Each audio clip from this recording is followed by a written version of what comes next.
welcome back to Black Girls Speak Up podcast. We are here for another episode. Listen, knocking the episodes out. I'm trying to be very intentional with people I bring on because this is all about having very intentional conversations.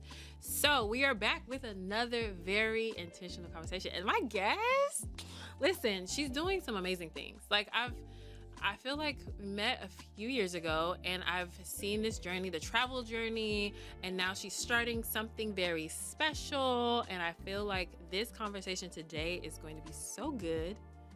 So welcome, Sandra. Thank you. Thank you for having me, Jazz. Thank you for coming. I'm really excited. First, tell the people a little bit about yourself, what you do. Okay, so Sandra Yvonne, affectionately known as San, S-A-N.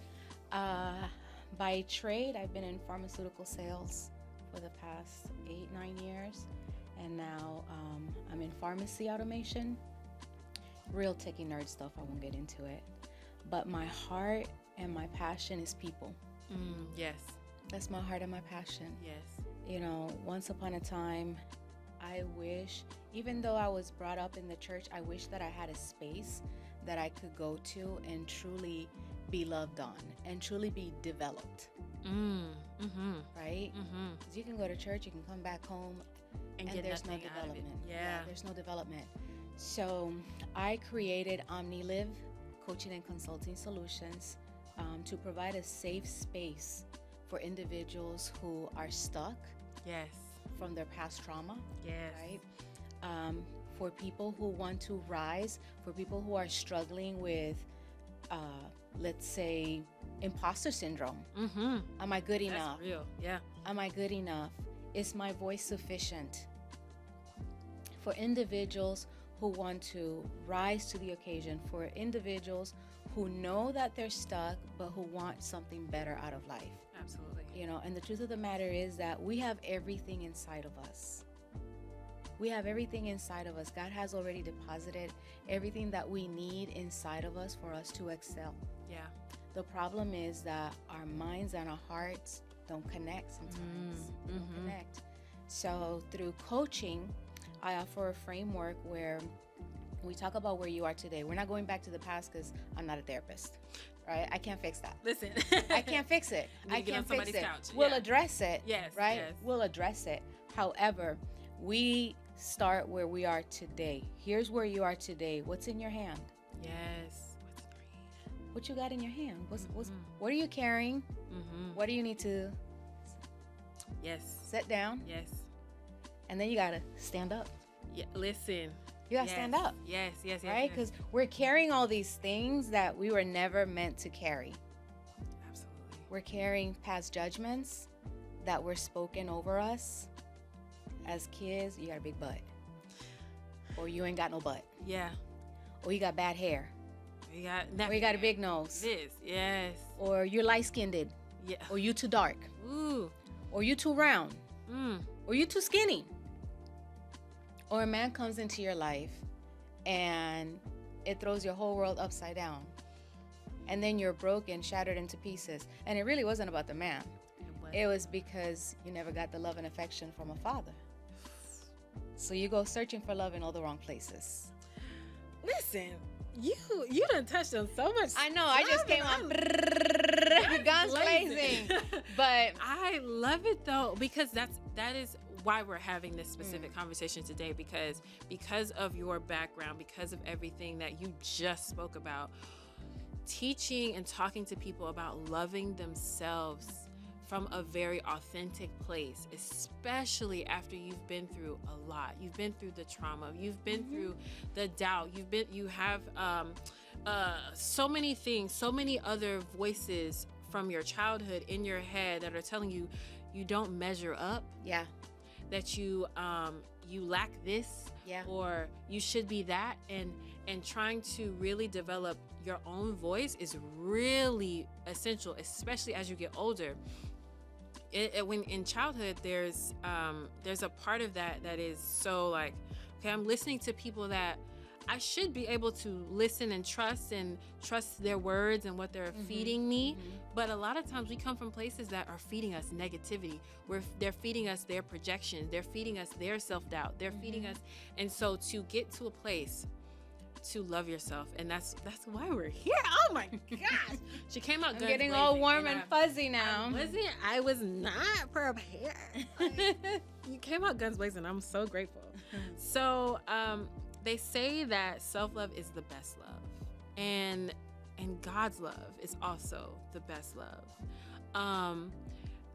Finding that is so essential. But I want to know, like, first question for you is, what is self-love to you? For me, self-love means to look at myself in the mirror and say, you're all that in a bag of chips. And not just say it, but know it in your heart of hearts. Yeah. Not with makeup on. Yeah. Like the truest form. Yes. I'm about to reach 49 years of age next month. I did not know that. Yes. Girl. I'm about to reach age 49, and things are starting to go south a little bit. But I look in the mirror and I'm like, girl, I'm so proud of you, butt naked and all. Yeah, absolutely. Right? You look in the mirror and you're like, I am proud of you. You've come a long way, baby. That's love. Yes. To appreciate the journey versus the shell. Because the shell is just a shell. My hair, I got highlights because I got a patch full of gray up here. Exactly. So this is my transition period. Absolutely. But I can look at myself today and be so proud of how far I've come. Yeah. That the past is just the past. It was just a chapter of my life. It wasn't the whole book. Yes. I can stand in the mirror and see God's righteousness. Yes. Right? Because I've done some dirt too. Because hurt people hurt people. Haven't we all? Yeah, hurt people hurt people.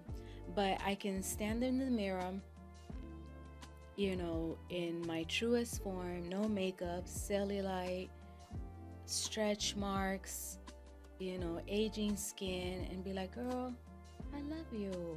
Yes. Having grace on yourself. Yes. Acknowledging the journey. Yes. Yes. Because you don't wake up one day and you're just in this space. It's like there has been this progression and this evolution over time. And we're still growing. And I'm still growing. Absolutely. I'm still growing. Truth be told, let me tell you something. We did our photo shoot, right? Yeah. And I look at some of my pictures and I'm like, what the hell? I just blew up. How did I blow up like that? Like gain 25 pounds like overnight. Oh, and I know what it was. Yeah. I know what it was. And this month, mind you, the photo shoot was on the 5th, okay? Yeah. April 5th. And I was like, this ain't it. This ain't it. Yeah. This ain't it. That's not me. So part of loving yourself is also to look at yourself and have a checkup from the heart up. People say from the neck up, but it's really from the heart up. Yes. And say, that's not you, girl. So now, here you are today, and how are you going to get to the next phase? Yes. You have to have those hard conversations, because one thing is for you to lie to me, but don't lie to yourself. Listen. Hello? You can lie to yourself. Go ahead and try. But you're self-sabotaging. Yes. And if you self-sabotage, how is that loving yourself? And you end up back in the same cycle. Yeah.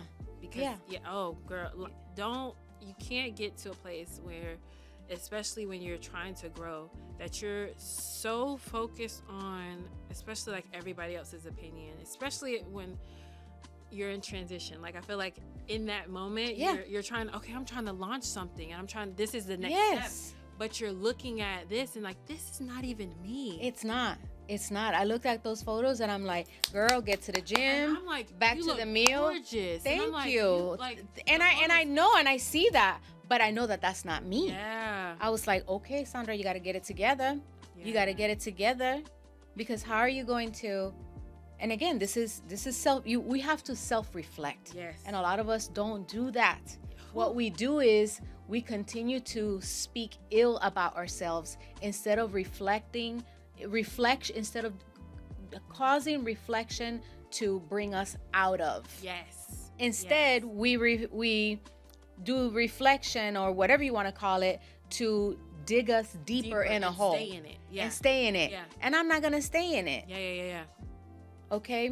Wherever you are, how much, whatever you weigh, that's between you and God. But I know that's not me. Yeah. That's not me. So I'm like, okay, this month, I'm going back to my meal plan. Yeah. I know what to do. Yeah. Get back on, get what, back, even if it's just walking right now, because my hips hurt. Right. I'm almost 49. These knees hurt. Girl. You've been up and down the stairs of my house. It's tiring. Listen. And I don't want to be huffing and puffing doing that. That's literally why I don't want a townhouse. I don't want 2 stories. Because I'm like, these knees, they've been cracking since I was in my 20s. Man, I don't know what's going to happen. But anyway. Right. But yeah, I completely feel you on that. And I know I've had those same moments where I have had a baby. I lost the weight, and then life happened. I'm grieving. I'm just trying to and get in survival mode. Yeah. And the weight comes back on. You hit and something. When the weight came back on, I looked at myself. My birthday last year, gorgeous. Loved the photos. But I'm looking at myself and I'm like, whose body is that? Exactly. I was not loving myself properly at that time. Yeah. I was simply trying to exist. I was trying to make it through. I'm still dealing with the trauma and the grief from the previous year. And I haven't got to a place where I'm like, Jasmine, time to start loving yourself again. I was like, girl, I'm looking at those photos. Listen, I do the same thing. Yeah. Even now, I'm still trying to girl, the way my daughter, she's a ham. Okay? I know. I've met her. You met her. She's literally, I was like, oh, I'm going back to the gym. She was like, finally. And I was like, ma'am. And trying to not let that reverberate between my ears and in my mind of something that I'm trying to deal with. Because she don't even recognize you. She does not even. Yes. See what I'm saying? She's like, she come and grab my belly. I'm like, girl, please stop. But it's like, imagine if I let that sit and I did not do something to get myself out of it, or I let that be a everyday thought, I've let myself go. Right. But like you said, the reflection, to do something about it versus to sit in it and just let it stay here. Yeah. And you have to choose what hurts the most. Because either way it's going to hurt. Oh, either way it's going to hurt. Either way, I'm sore. My body aches right now. Okay? My body aches. Yes. But I know I'm looking better. And you're feeling better. Yes. Yeah. I'm looking better. Pounds are starting to come off. Ooh, thank you, Holy Spirit. You got to take off the weight, not just the physical weight, but the weight inside. Yes. Ooh. You got to drop it. Drop it. Yes. It's not for me to carry. Yes. And sometimes we get so caught up in the doing. I got to do this. I got to do this. I got to do that. I'm a type A personality. Driver. This got to get done. This got to get done. This got to get done. But in that, we also have to learn how to rest. We also have to learn, we think that self-care is about getting our nails done, getting our hair done. And that's great. That's wonderful. But self-care really is taking care of your heart. Renewing your mind. That's Absolutely. What really self-care looks like. So that way, the word says that from the abundance of the heart, the mouth speaks. The word says that, from the heart speaks the issues of life. So if your heart's not right, how is everything else? Yeah, listen. How is everything else going to follow suit? I don't care how pretty you look. And, I see it all over Instagram. And I was that girl. I was that girl. Thinking that if I'm burying all my assets, I'm going to be loved a little more. Or I'm going to, looking, fishing for a compliment or something. Yes. And even now, I don't care how many followers I got. Don't follow me. Follow Jesus. Try Jesus, not me. Yeah. Like, I was that person. Yes. I was that person.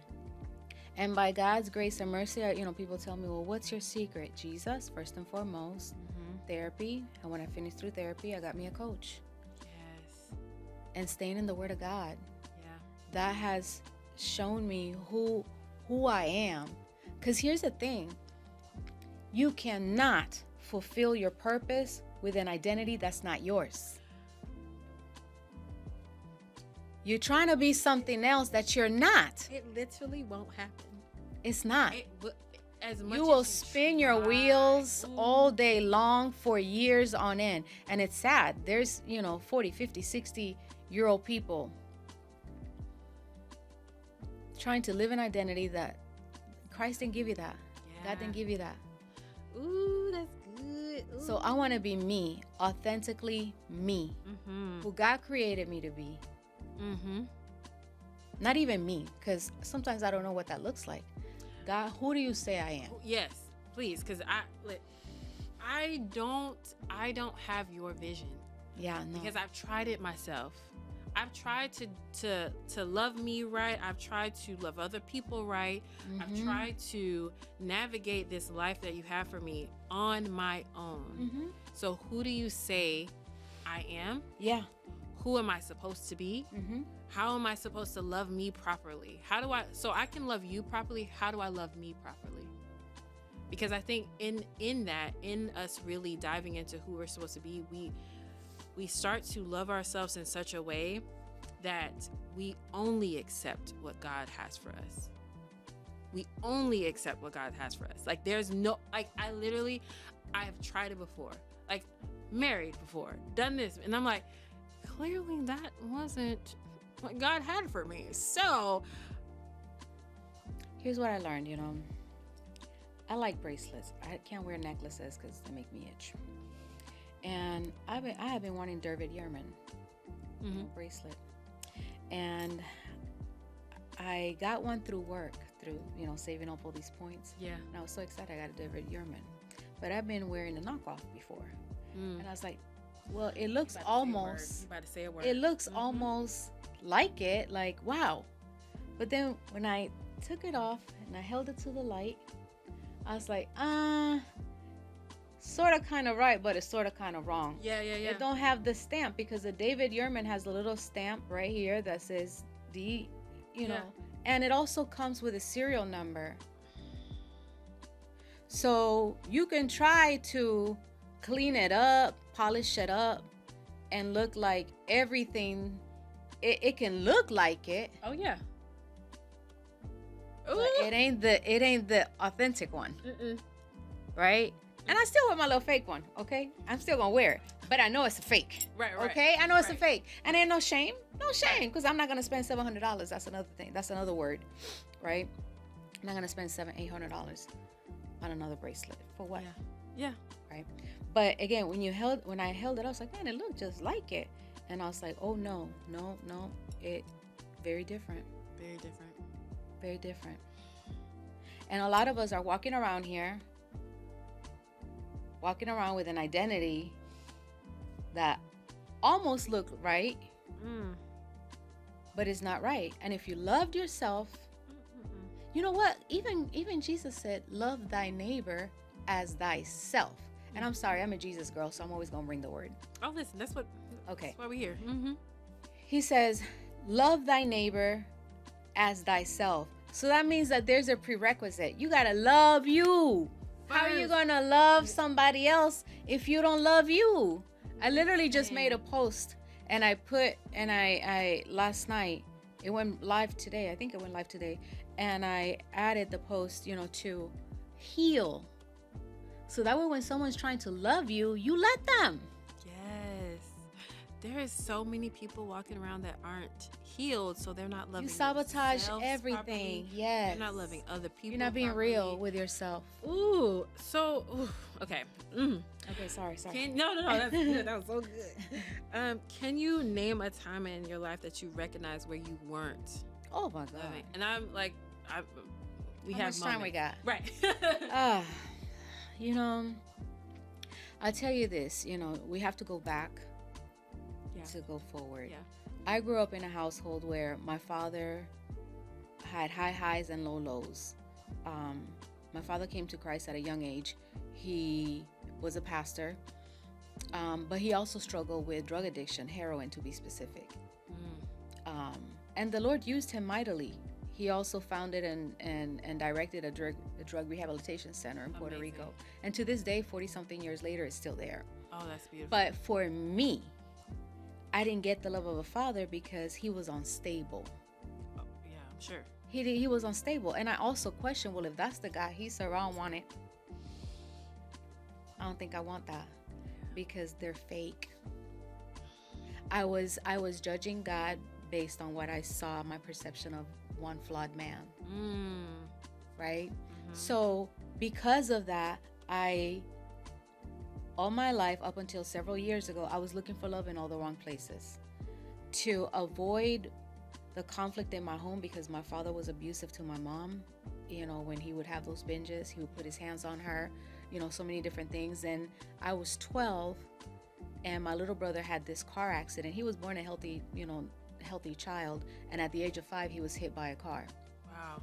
So my dad slipped back into drugs, and my mom left to be the mom, the father, everything.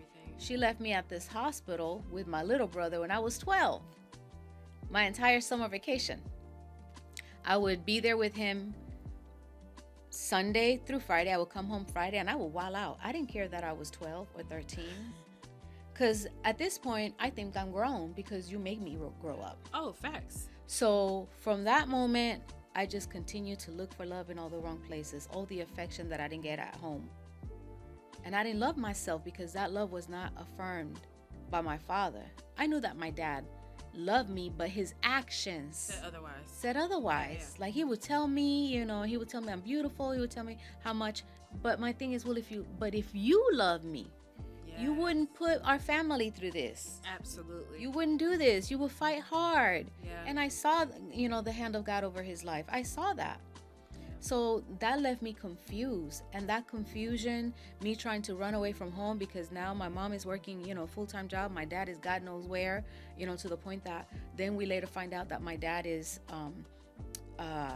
he has HIV/AIDS,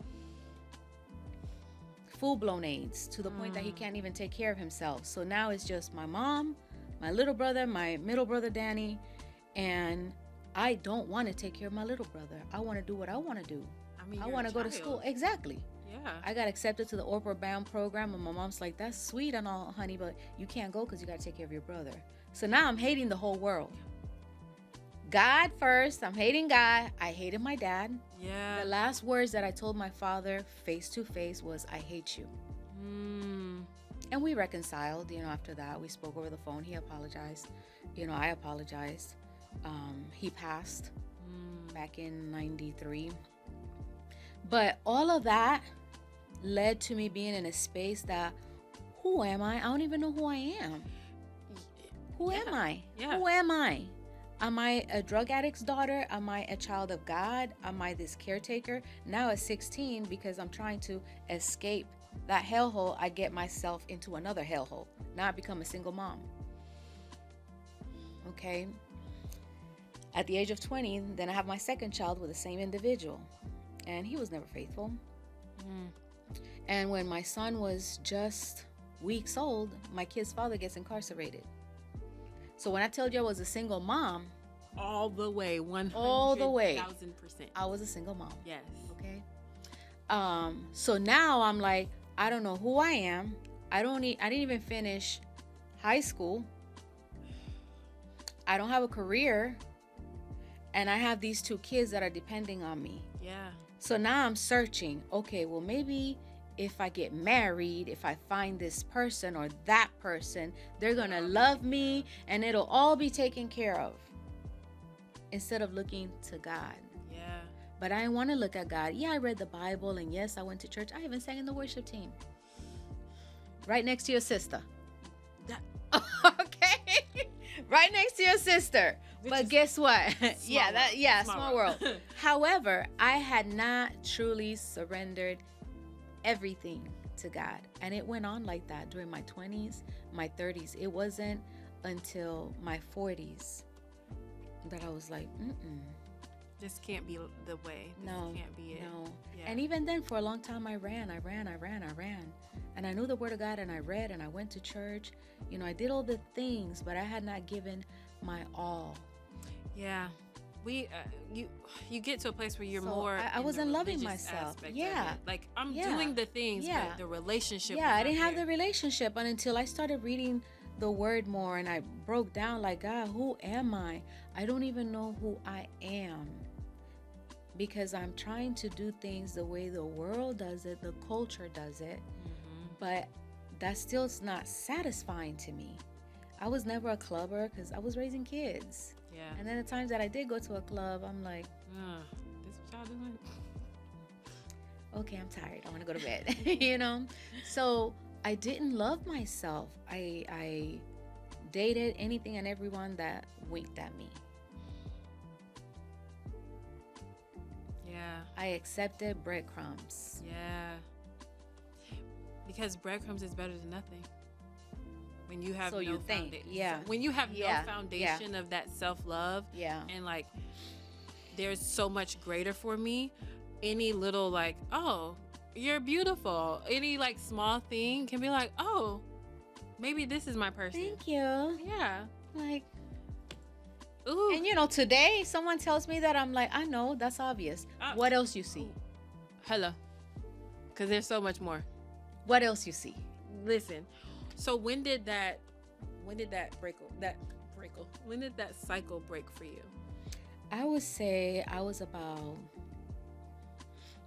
43, between 43 and 45. It started to like little by little, and it's a process. That's another thing. A lot of people think that you come into Christ, and of course the word says all things are made new, but it don't happen overnight. It don't. It's a process. It's a process. For some, wonderful if it does happen overnight. But if you find yourself thinking that I got to give up everything, no, all you got to do is say yes. And it's a process. You know, the Lord and the Holy Spirit will walk you through a process. For me, it started around 43, 45.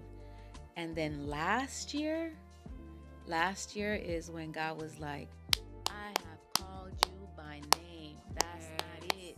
Ooh. That's not it.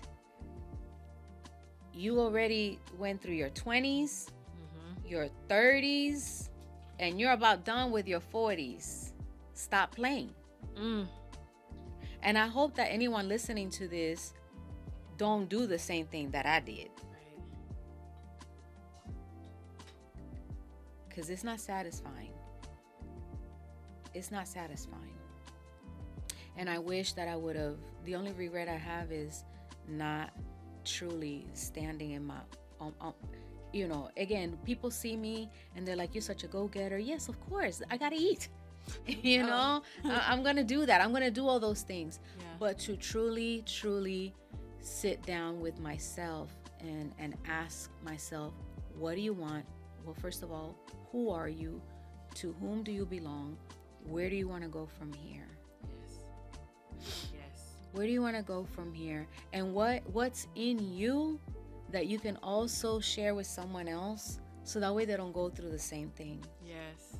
So if my message today, if our talk today can help someone be delivered from that lie, because it is a lie. It is. You know, then thank God I did my job. Even if it's for the one, right? I did my job. So last year I completely, and again, it's been evolving, but I can tell you since last year till now, I'm saved. For real. Like no room for complacency, no room for compromise. And since then, I love me. I love that. I was just gonna ask, like, how has like loving yourself like changed and transformed your life? I love me because now I know who I truly am. And now I know my purpose. Yeah. You know, our purpose is all the same, but it's number one, our purpose is to glorify God. That's the reason why we were born. But the manner in which we do that is different. It's going to look different for someone. Okay. Okay. You know, people say, well, Sandra, you have a beautiful voice. Why aren't you singing at church? Well, that's my gift, but I want to be in an area where I'm stretched. Yes. Not just what comes easy. Ooh, yeah. And now I'm doing things, even starting Omniliv. And, you know, to be honest, it was my ex. I don't even know if you can call him an ex, because did we actually date? Anyway. That's a whole... yeah, that's a whole nother podcast. Yes. But, you know, it was January 1st, last year, 2024. He came to visit. And he says to me, you should be a coach. And I'm like, I don't do sports. And he said, no, a life coach. And he's a therapist. Yeah, okay. And I'm like, I never even considered that. And he's like, people are so drawn to you. You have a voice. And it's crazy that he was able to see me then, but not later. But you know what? Sometimes people will put people in your life for a reason and a season. Yes, just if it was just to drop that seed, then he served his purpose, right? And bye-bye. Right? But when he shared that with me, I went into prayer, and that was in January. And soon after, the Holy Spirit said, you know, launch your Bible studies again, because I used to have Bible studies in my home.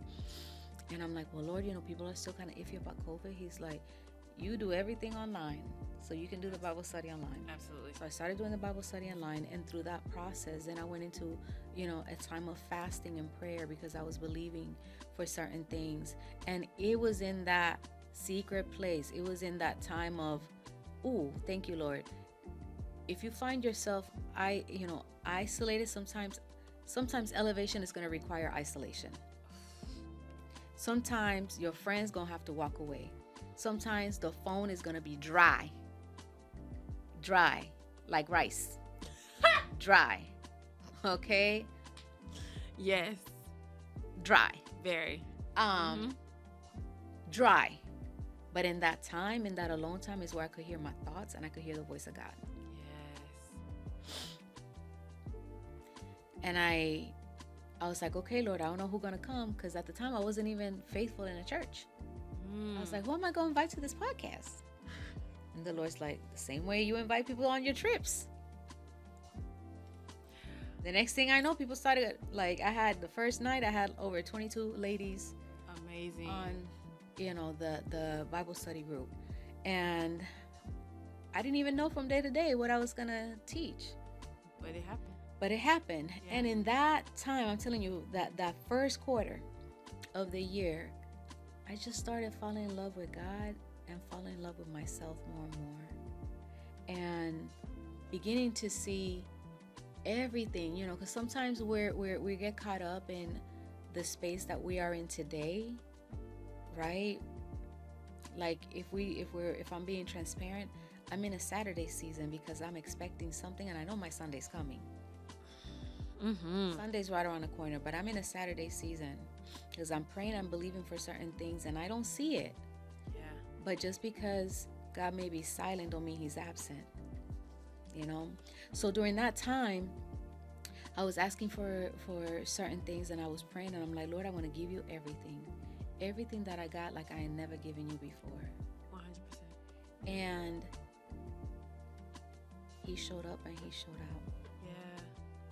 And that gave me the confidence. It gave me the faith. And I'm like, how could I not? How could I not bet on him? How could I not bet on myself? Yes. How could I not? Oh my gosh. It's such a beautiful story of self-love, because you allow God to change your heart. You allow God to sit with you in that season of isolation. I completely agree with that, because when you're in the seasons of isolation, it feels very, very dry, like you said. Ooh, I ain't gonna cry. I'm not gonna cry. I got no tissue, but it's challenging, you know. It is. But in that process, that is where you are being refined and you're being renewed. Yes. And it hurts. It hurts. Think about it. If we were gold, if gold could speak, if diamonds could speak, imagine going through the fire And that's what we are. Yeah. You know, and I thank God, I thank myself too for not getting stuck. I don't want to be stuck. I don't want to be stuck ever again. And I sure don't want you or any young man or woman, you know, listening to this to ever be stuck. You know, we do all these things for the gram, and it's posturing. Oh, absolutely. You know, all this posturing. But that's not who you are. You're a country boy. You're a girl. You know, your mama and your daddy loved you. And even if they didn't, you know, there's room for you. I always say that, even through Omniliv, I think about the work that God, you know, anointed my father to do. And my dad came from drug addiction, so the Lord anointed him to have this drug rehabilitation center. For me, I may not have a drug rehabilitation center, but I'm still rewriting legacy. Absolutely. Ooh, yes. I'm still rewriting legacy. I'm rewriting my own. And even when I surrendered my relationship, my daughter and I, we used to bump heads all the time. Even just before I got here, my son called me and they share everything with me. That's so beautiful. And the reason why they're able to do that is because I changed. You know, I changed. And to God be the glory, I was able to lead my daughter to Christ, you know, a few months back. And what a joy. And again, she's going through her process, but I'm not worried about it. Because, you know, like you have, because of your grounding and then regrounding in God, that allowed you to regardless of the upbringing, regardless of the foundation of where, how you had regardless of how they came to be in your life, regardless of how you had them, the background, the upbringing, all of that, you were able to reground them in God. And by regrounding yourself and like finding a deeper love for this process and evolving in God and allowing him to work on you in a way that you have never been worked on before. Even thinking about the fact that you sang on the worship team, you did all these things, you were doing posturing, you were doing all of the things that make it seem like you are God's girl. But it's like there was no relationship there to really be an example for your kids to be like, oh yeah, like I can tell there's something deeper there. There's all these layers, but the deeper that you look at my mom, I can see like, oh, she is locked in. Cause your people, they know you. Oh, they know. They know. Especially your kids. Oh, or your spouse or whomever. Yes, they know you. They know. And if they're not able to feed off of, okay, I see where she's coming from. I see the relationship that she has. Okay, why would I follow? Why would I not bump heads with my mom? Why would I have this belief that she is more when she's not believing that she's more? When she's showing me a very like a very much lower level version of herself in God. She's not living up to the potential that God has for her. So why would I like, as okay, yeah, you're my mom, but it's like, okay, thank you for life, but otherwise it's like, but once you make that shift, and truly, because you said this was in the last few months, in the last year, that I truly said I surrender all. Yeah. I even got baptized. I got baptized, rebaptized March 29th. I got baptized at the age of 17. And I did it because everybody told me that's what you do. Yeah. So I did it. But honestly, my life did not. My heart did not align with the act of baptism. Yeah. You know?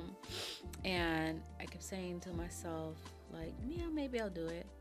And in the past year, everything kept saying, do it. And I know that the enemy was pissed because the night before baptism, all hell broke loose. I won't get into those details. But I almost didn't make it. I almost did not make it. I had spent the night at a hotel in Tampa. The baptism was going to be in Clearwater, and I was like, you know what? I'm just going to go home because I didn't sleep all night. You know, I had an argument with my son, and I'm like, I'm just going to go home in the morning to Orlando. Yeah. Go to bed. I just want to be in the bed. Yeah. And the Lord said, no, number one, you're going to apologize. You're going to apologize. So I apologized to my son, and I spoke truth. Mm-hmm. You know, and then I called the leader, you know, who was going to be baptizing me. And I was like, Tajana, I'm not going to make it. And she's like, yes, you are. Get on the road. Get on the road. Get on the road. We're waiting for you. They were already in Clearwater. And I'm in Tampa. They came from Orlando, and they were already there. They're like, no. Yeah. And you're literally down the street. You yeah, better get here. exactly. Yes. You better get here. And part of me was like, I don't have nobody, not my family, not nobody. And God's like, that's exactly how I want you to come. No reinforcements. No cheerleader. Come, just you. Yeah, because it's for you. It's for you. Just come. And I did it. And when I did it, I felt, again, just my mind, my heart, my spirit, everything. I was like, if I didn't feel brand new then, I definitely feel brand new today. Yes. And of course, life hasn't been easy because, you know, that's a lie. People think, oh my God, everything's perfect. No, it's not perfect. But I know who I am. I know my purpose. Absolutely. I'm building on my purpose. Absolutely. And it's literally, you got to take a brick at a time too, because we just want to do everything at once. And no, a house is laid one brick at a time. But you got to have a solid foundation. Make sure that the foundation is laid, the concrete is smooth. Make sure that everything is according to code. Yes. Oh, that's so good. That's so good. I feel like we could go on forever and ever because this is such a needed conversation. As believers, as women, like we have so many titles. I spoke about this on a couple episodes ago with one of my friends. We hold so many titles, but at the core of it, it really is about loving yourself.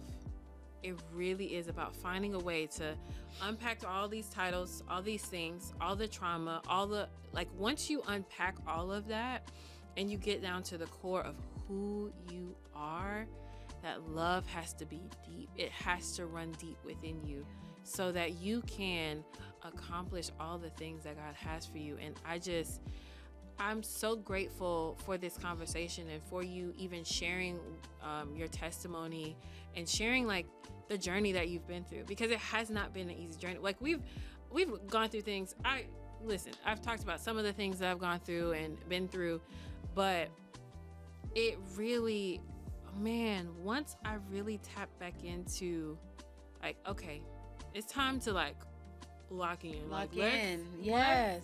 Figure this out, because I felt the depression before. I felt like all the things. I've let all the like life's circumstance be bigger than the love for myself and my love for God. I've let that be bigger. And at times it can feel bigger, but once you really regain that focus, it's like, okay, no. Let me put all this stuff down. Let me drop all these things and figure out who I am so that I can. There's so many people, like even when the first group you had in Bible study with those 22 plus women, they needed you to do that. And imagine if you had allowed all of the things to be greater than that purpose, the people that you're supposed to impact because of your story, because of your journey, and because of just who you are. You have the natural ability to gather people, but it's like gathering people for what? And now it's like, this is the reason to gather people for a journey of really finding out their own purpose in God. And I think that's so beautiful. It is. At the end of the day, I heard someone once say that we are all assigned a group of people in our lifetime. And I don't know whether I have impacted all those people or not, but I sure hope that at least I planted a seed. Absolutely. you know, and I know that some add the seed, some water it, you know, some cultivate it, some develop it. But for me, I just want to keep dropping seeds, and whoever sees this, you are valuable. You are valuable, you are loved, even if nobody in your lifetime ever told you or showed you, because I'm sure you've been told. But even if nobody ever told you, you are loved.